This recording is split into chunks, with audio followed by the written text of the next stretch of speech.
So there you can see sliding this shape around. Now there's only a couple of shapes that I'm using there, but I'm really sort of squeezing all the juice out of it.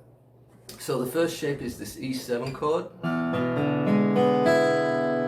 The second finger is on the A string at the second fret, first finger is on the G string at the first fret, just E7. Then I take that same shape and I slide it up. Actually, I'm going to take my second finger off. I'm going to slide the first finger up to the second fret, and I'm going to move my third finger onto the A string at the fourth fret. So almost the same shape. So we get, and that is an E13 sus4. Big fancy name, but really it's almost the same shape as, you know, the E7 if you moved it up one. So we've got E7, slide the first finger up one fret, add your third finger on the A string, fourth fret, E13 sus4, nice open sound. Then I'm going to slide up to the fifth fret on the A string and the fourth fret on the G, and it's the same shape that I used for the E7 at the second and first fret. I'm doing it at the fifth and fourth fret. It's an E7 again.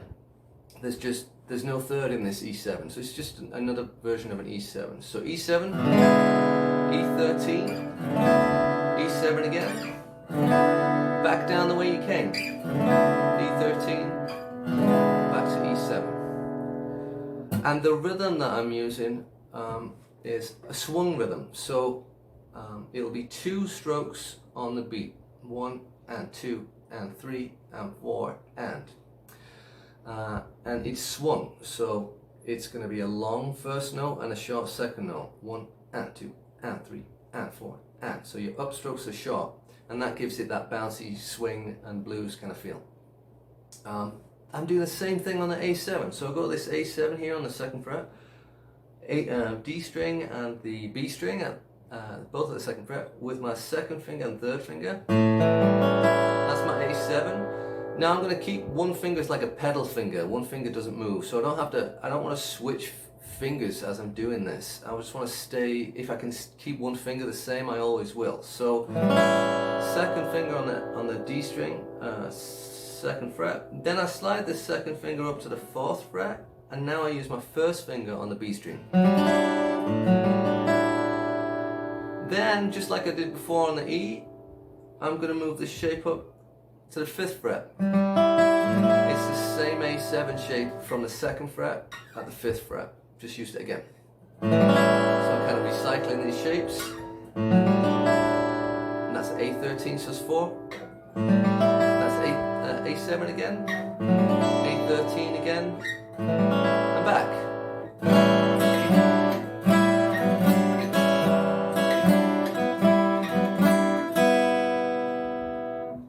So that's all I'm doing, I'm recycling that shape. I'm keeping my second finger stays on the D string the whole time. I don't have to move it. So second finger and third finger, second finger and first finger, second and third, second and first, second and third.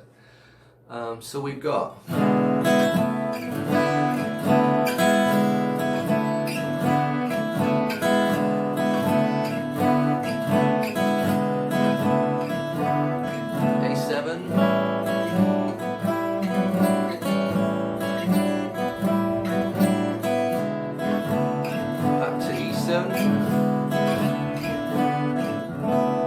to a B7, so that'll be 2, 1, 2, A string, D string, G string, 2, 1, 2, and then little finger on the high E. Then instead of trying to find a different fingering and jumping around, I'm just going to keep my fingers where they are.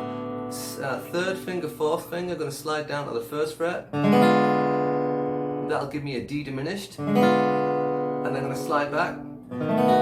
This is probably the trickiest part in the whole thing. Down, up, down, down, down, up, down, up, back to A7, and then back to E7.